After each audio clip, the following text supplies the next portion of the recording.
Hello guys, welcome back to Entertainment G Center where we bring entertainment news. Yeah, my people, another Gbasgbos does it come. There is this short clip I want to make on our watch from Lady Jasmine of all the details of what really happened between her and the Mr. Ibu's family, which is John Okafor, Nollywood, and the sickness that lead to the legs problem. Now, guys, before this video will come in, like as you are watching, do not forget to like, share, and leave your comments in the comment section. Subscribe as well. I want you to watch this short clip and hear everything from Lady Jasmine as she has cried out that the Mr. Ibu John Okafor's family, they used her.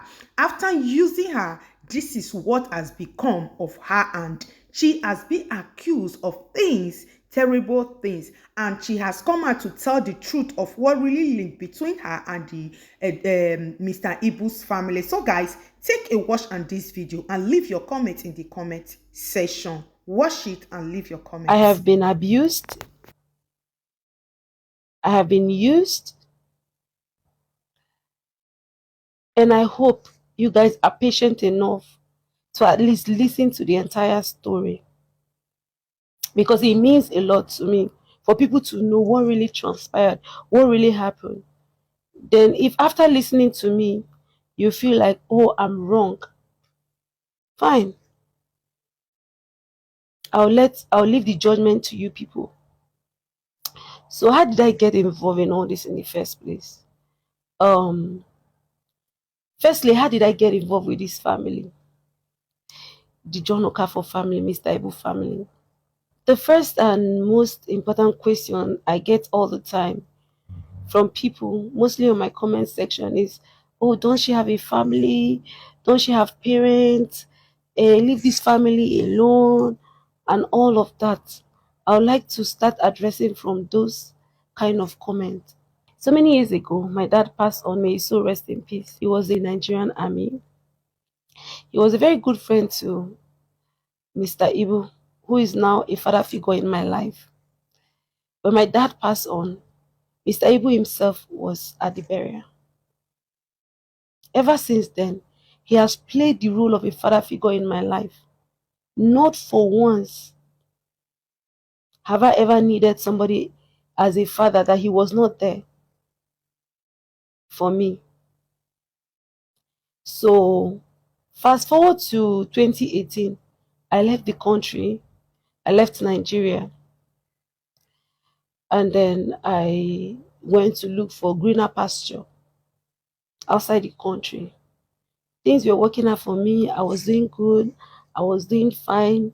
Later on, I relocated to Cyprus where I was studying law. Fast forward to 2020, Daddy in person of Mr. Ibu, started writing me on WhatsApp requesting for financial assistance. I was really surprised because before I left this country, he was doing well. If he wasn't at the peak of his career, he was doing absolutely well. He has exotic cars, everything was okay for him. So in 2020, when he started reaching out to me that he needed money for certain things, I was really surprised. Certain times I will send 50,000, 5,000, 2,000, as much as I can. I have friends then in Cyprus that can attest to it. I think I have one friend, Ventura, another friend, Otonye. These are people I know that can attest to it, because then, even when I don't have as much, I would borrow from them or I would get from them to send to him. So at some point, it was quite disturbing, because I know when I left this country, he was doing very, very okay. I started asking questions. I asked him, what exactly is happening in your life right now for you to be asking for the least 50,000, 10,000, 5,000? Are you sure everything is okay? That was the first time he mentioned to me that he was sick and he was in Abuja. I then asked him, how about your wife? How is the children? How is everybody doing? It's been long since I heard from any of them. He said, his wife is in Lagos. That he has been in Abuja for close to 2 years now. And I was like, if you're sick, the best place to be is your home in Lagos. Why Abuja? He didn't really say much. So I told him to send me his wife's number, that I would like to hear from her. It's been a while. I'd like to hear from her. Let me know what's happening in their life and all of that. Let me also understand why he was asking for those kind of financial help if things has really gotten that bad. Because I was in shock. It also surprised me. So he later sent her number. I called her. I asked her how she was doing. She said everything was not well. I could remember that day. The first day I contacted her after a very long time, she said everything is not well, that her husband has left the house for over 2 years, he has abandoned the children and everything. I was surprised to hear that from her. And then she said that very day she started sending me videos. I think the last time they called me out that I was on that the freeze life, I made reference to that. And I'm sure those evidence will still be on the live because I've changed my phone severally and my phone formatted, so I might not have some of those evidence, but I still know that if I go to my iCloud, I'll still see some of them, which I'll be posting while the video goes on. So around that period, she was crying over the phone when I asked her how things were going. She said that daddy in person of Mr. Ibu has left the house for over 2 years, abandoned her with the kids, that things were really bad for her. Even that day, she sent me a video of NEPA people cutting the light as of when I called her. The NEPA people were there. She went to her car. She showed me her car, that there was no fuel in her car. Her car was in a very bad condition. That in fact, that if I don't intervene, no, no, no, no, no, no, no, the NEPA people will cut the light and there will be no light for there will be no light in the house. And the children were drinking gari, that there was no food in the house for the children, that they were drinking gari, that things has gotten real bad, that since daddy was in Abuja, he was not really in a very good state to help them and support her. And for her, she's not doing any work. She according to her, she married him. She has not had any job. She has not done anything. She has no means of sustaining the family. I mean, she totally depends on him to be able to sustain the family and pay school fees for the children. So I said, okay, me, I'm in Cyprus, though. I'm studying. I showed her some of my school stuff that I'm studying law. This is where I am. We're trying to catch up with each other. And I told her this is where I am right now. But I'll try and see if I can raise at least 100,000 and send to her so that she can sort out the little she can solve. She said, okay. That day I sent her 100,000. The proof of that 100,000 I sent her is in the previous live video I did with Daddy Freeze. I sent her 100,000 naira. She called me. She thanked me. Said that 100,000 will go a very long way for her.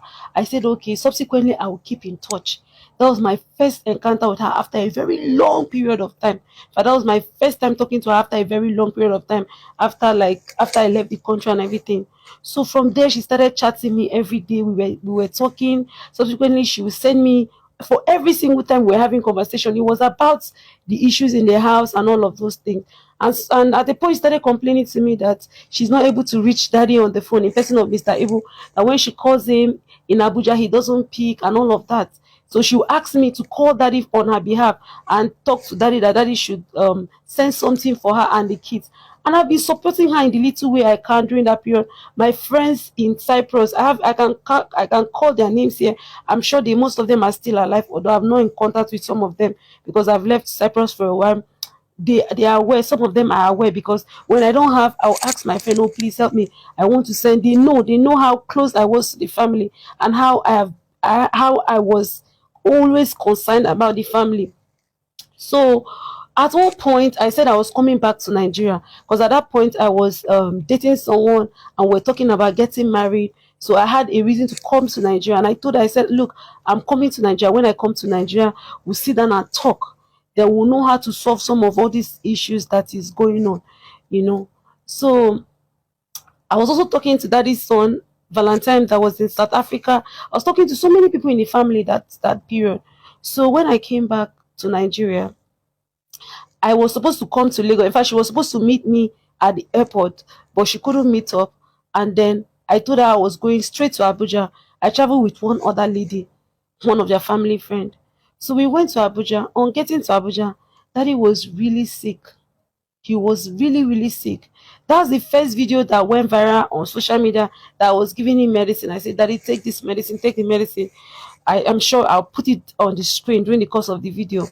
So daddy was really sick. The condition I met him was really bad.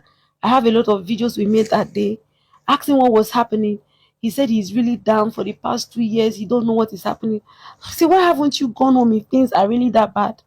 Go home and stay with your wife. At least she will take care of you. Now that you are here in this hotel, the name of the hotel he was then was Nana Suit. You people can go and find out how long that he stayed in Nana Suit. I know I heard when I came, I heard he lived in so many hotels in Abuja before finally living in Nana Suit. I'm sure people that are watching this video, some people will be able to go there and make inquiries. It was in Nana Suit Hotel that I went and found that day. So in that Nana Suit Hotel, there are some other people that were there, some other actors. During the course of this video, I'll be mentioning some names. So if there's anything I'm saying that is lie, people can go and make inquiries. You know, I didn't want to come and say anything, but the things have gotten to the part where I have to speak up, and I have to speak up my truths. I have to say my truth the way it is. That is the essence of telling this story.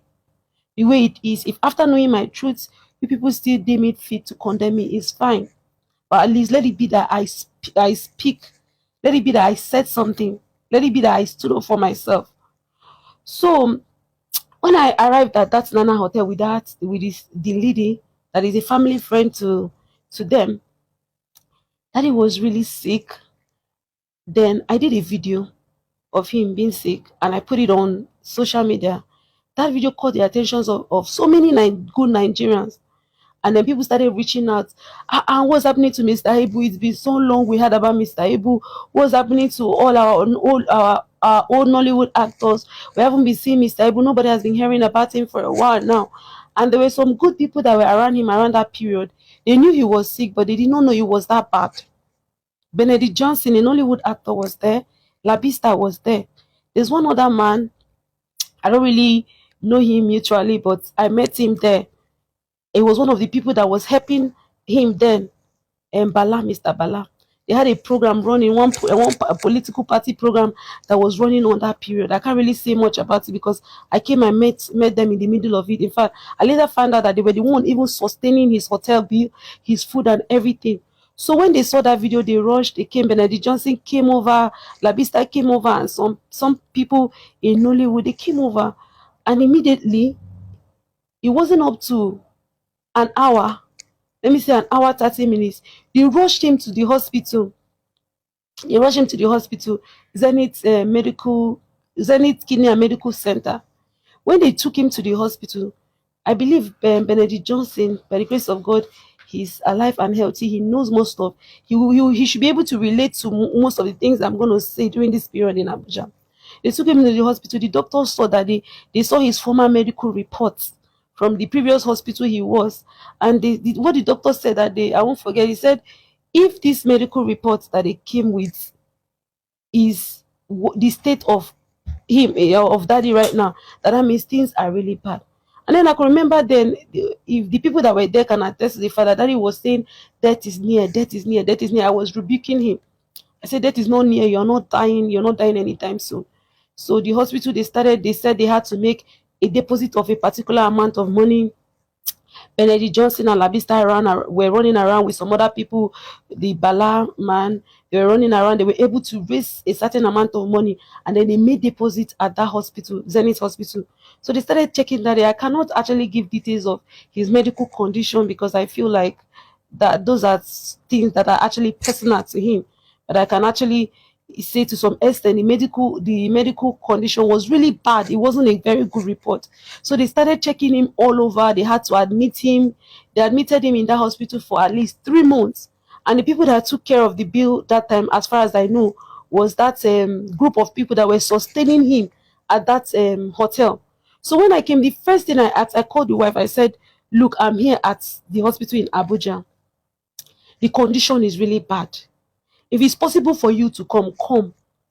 She now said that she doesn't have transport, or that she doesn't have money for flight. She can't come. That they said we're going to arrange money for her to come and all of that. I said, okay. So I spoke to daddy. I said, we need to find a way for your wife to come so that she can actually take care of you.